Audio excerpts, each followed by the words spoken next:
Bonjour, je range mon bureau numéro 25. Et en fait, le numéro 25, c'est pas exactement la 25e vidéo, puisque la 22 et la 24 au moins, elles étaient en plusieurs parties. Donc je sais pas vraiment à combien on en est, et c'est pas très grave, il n'y a que moi qui m'énerve ou qui m'agace de ce genre de choses, ça n'a aucune importance.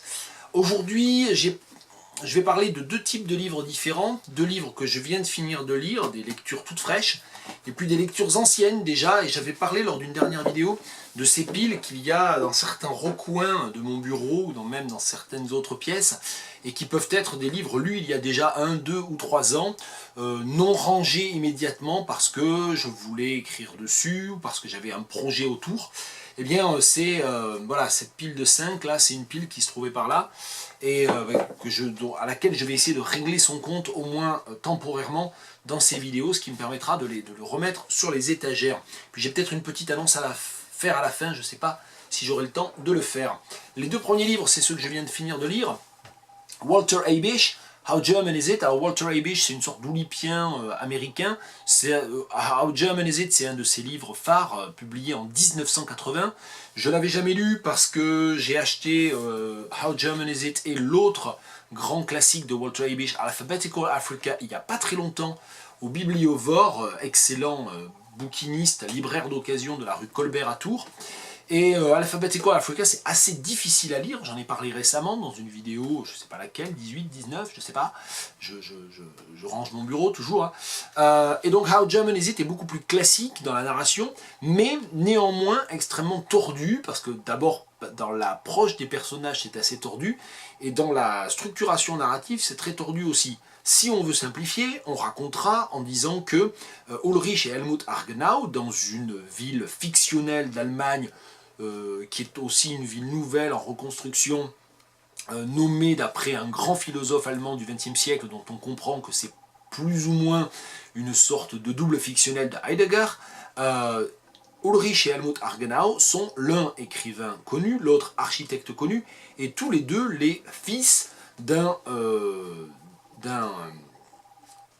figure un peu ambiguë, que le fils cadet, l'écrivain, cherche systématiquement à présenter comme un héros, mais qui en fait n'est pas réellement reconnu comme tel. Il se trouve que le père a été l'auteur ou a participé à une conspiration avortée contre Hitler, et a été de ce fait exécuté en 1944.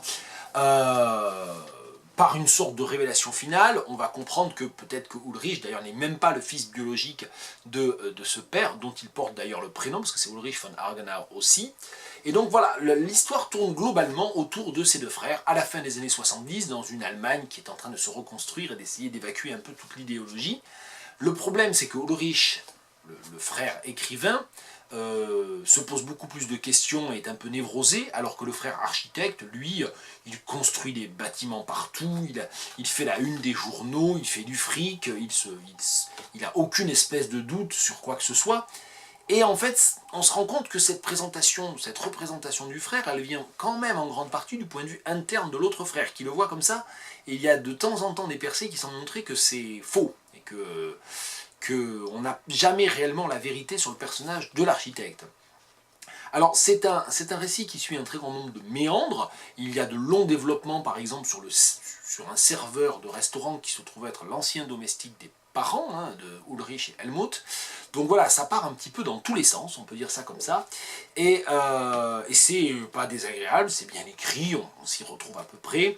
C'est pas une prose très difficile à lire, c'est plutôt dans la structure ou dans ces espèces de ruptures de récits, ou la raison pour laquelle le roman commence par un assez court chapitre qui se passe principalement en Suisse, parce que Ulrich va essayer d'échapper à son passé et à une jeunesse un peu compliquée, à un premier mariage un peu compliqué, en allant à Genève.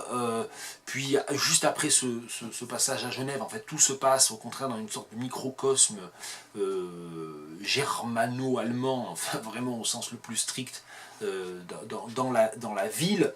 Voilà, donc c'est plutôt dans les méandres narratifs que le texte est assez difficile à lire.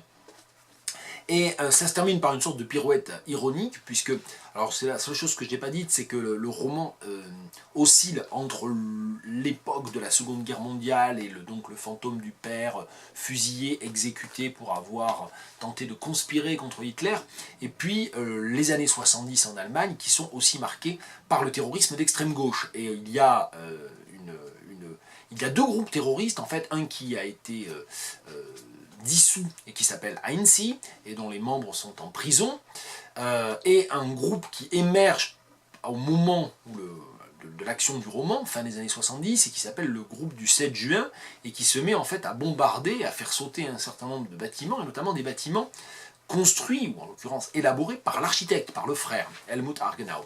Bien, donc il y a cette espèce d'aller-retour entre voilà, les fantômes de la Seconde Guerre mondiale et puis les fantômes du terrorisme d'extrême gauche ouvriériste allemand.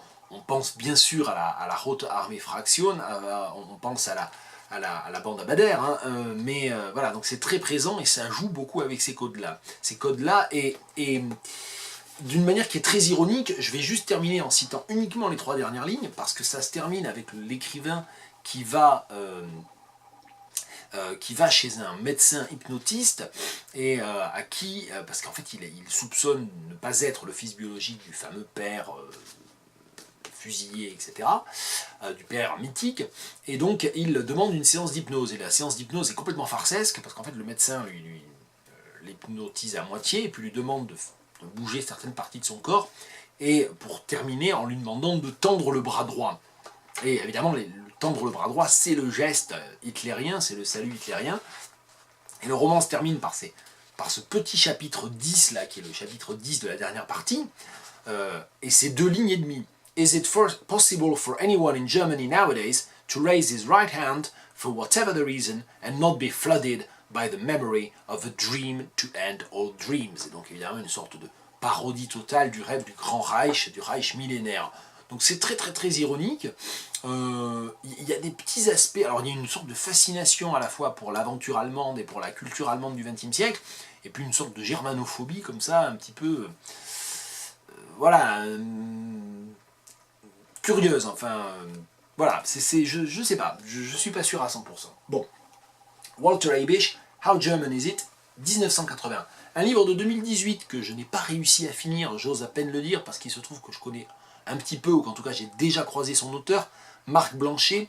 Marc Blanchet, dont j'aime assez le travail poétique et le travail avec les poètes, dont j'ai bien aimé certains recueils, vient de publier chez un éditeur belge, La Lettre volée, ce recueil, Valses et enterrements. Et je pense que plutôt que d'en dire du mal, parce que j'ai pas envie d'en dire du mal, c'est juste que je suis pas rentré dedans, qui m'est un peu tombé des mains, mais c'est largement autant ma faute, je pense, que celle du texte. C'est moi qui n'étais pas dans une période réceptive pour ça. Je vais me contenter de lire la 4e de couverture et un extrait. Après l'éducation des monstres et méditations et autres brièvetés, ça c'est un recueil que j'ai ici et que j'avais bien aimé pour le coup, Marc Blanchet poursuit un cycle de prose fantasmatique orienté dans ce livre vers de courts récits. Il met en scène un auteur soucieux de créer un vaste roman rapidement dépassé par les morts successives de danseuses qui viennent défaire ses désirs d'être de son temps. Œuvre ironique, souvent critique, Valses et enterrements racontent à travers une écriture fragmentée la solitude d'un écrivain, la croyance en la chose littéraire et bien des amours perdus.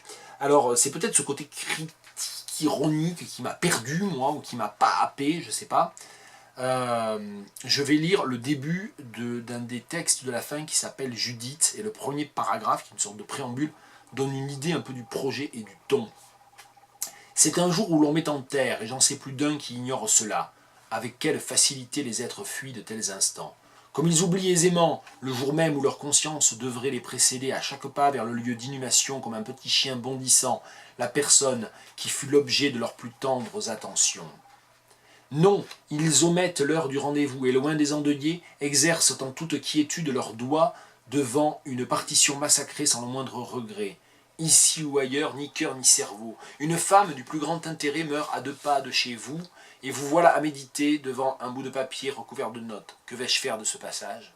Quels enchaînements adéquats, avec quelle justesse émouvoir? Et donc ce préambule qui est une mise en abîme du lien, enfin du lien diffracté entre les expériences de vie et la manière dont l'écrivain se les approprie comme fragment d'écriture ou comme scène d'écriture à construire, est assez caractéristique. Moi, ça m'a pas trop pris, et peut-être que j'ai raison de dire mes réticences vis-à-vis d'un livre, parce que lors d'une de mes dernières vidéos, j'ai dit que j'étais pas parvenu, je n'avais pas réussi à entrer dans un roman de Mohamed Mbougar Terre Sainte, et en fait un des commentateurs de la vidéo a dit juste par esprit de contradiction, je vais aller lire Terre Sainte de Mohamed Mbougar. Alors peut-être que je suis une sorte de contre-prescripteur quand je dis qu'un truc me plaît pas ou que ça me laisse indifférent ou que je comprends pas ce qui se passe, c'est là que les quelques personnes qui regardent les vidéos se disent « Ah, mais il faut tout de suite aller voir ça !» Bon, ben alors, dans ce cas-là, je suis réticent vis-à-vis du dernier Marc Blanchet, donc allez-y, achetez-le, allez le lire.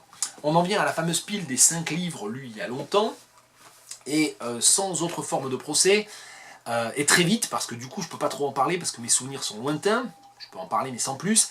Yanis Tsirbass, Victoria n'existe pas, traduit du grec contemporain par Nicolas Pallier, c'est publié en 2013 et l'édition française en 2015.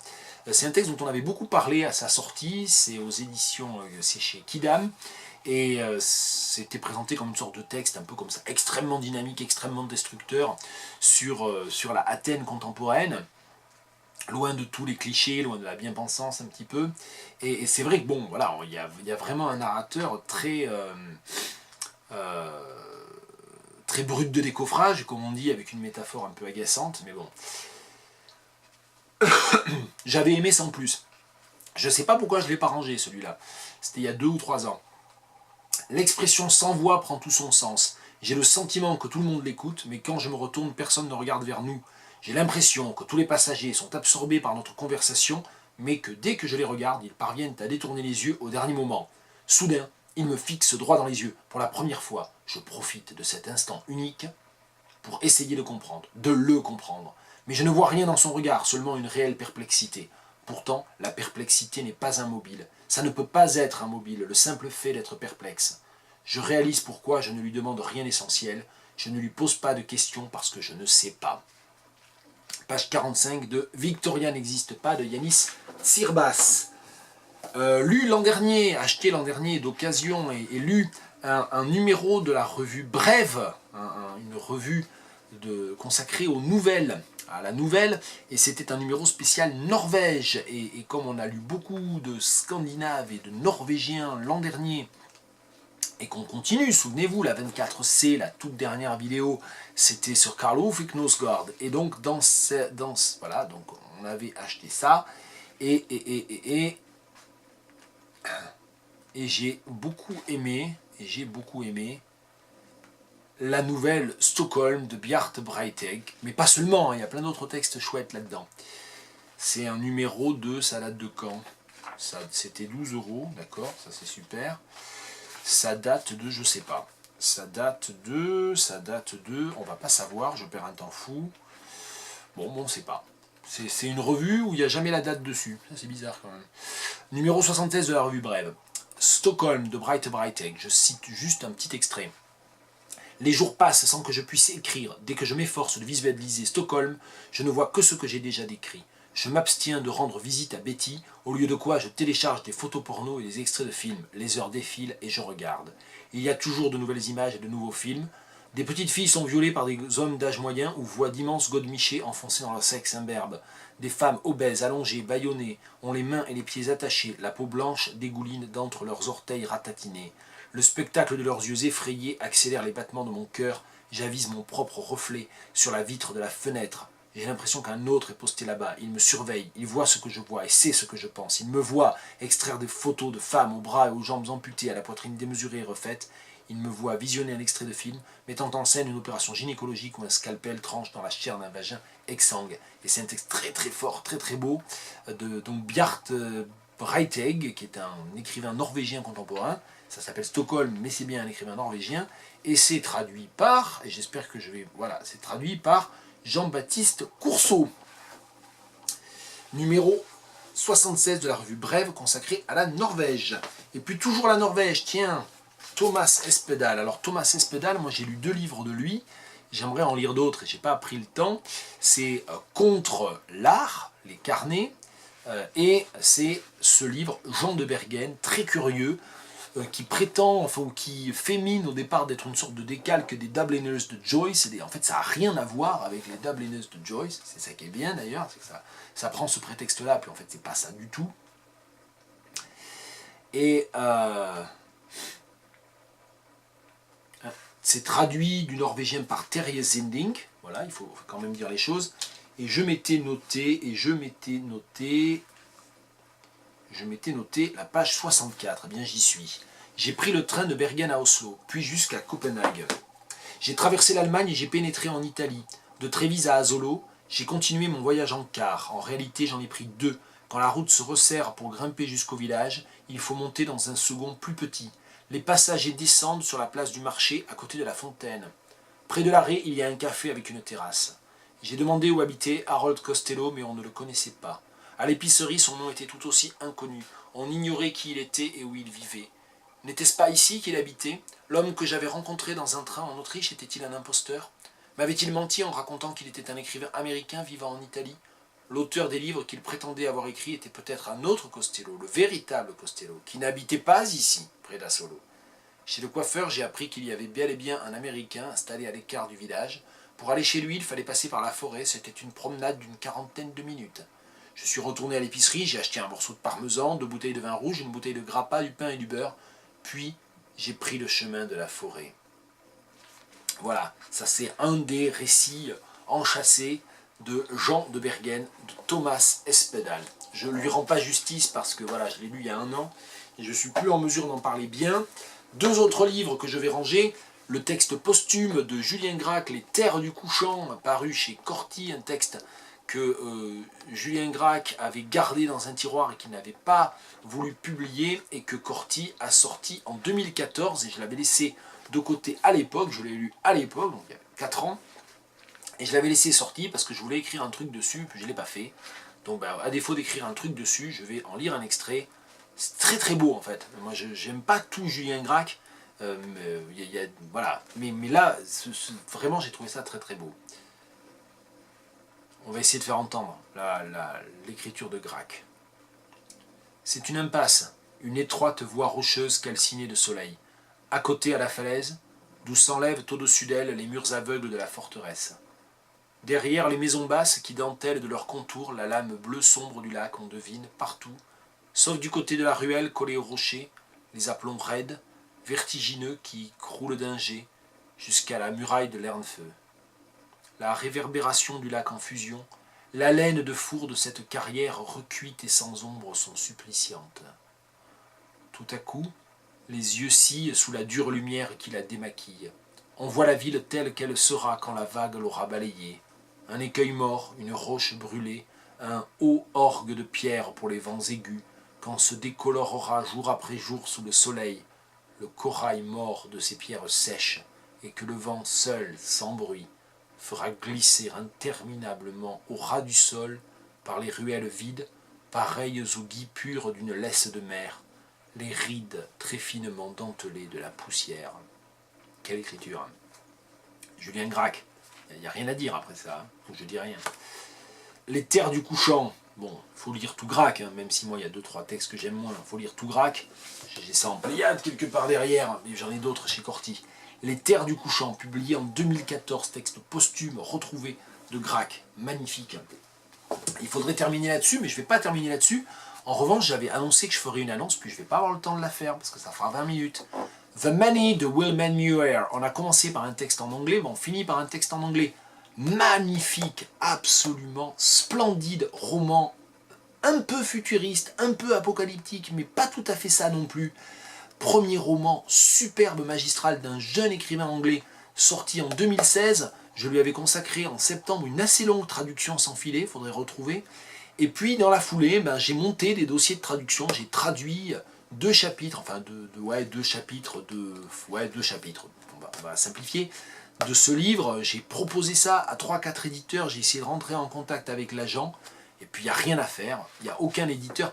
c'est un livre qui a quand même été présélectionné pour le Man Booker Prize. C'est pas rien, si vous ne savez pas ce que c'est pas rien le Man Booker Prize. C'est un livre magnifique, qui a eu un vrai succès d'estime et populaire en Angleterre. Il est traduit dans plein de langues, eh bien, il ne sera pas traduit en français. Ça n'intéresse aucun éditeur. Voilà.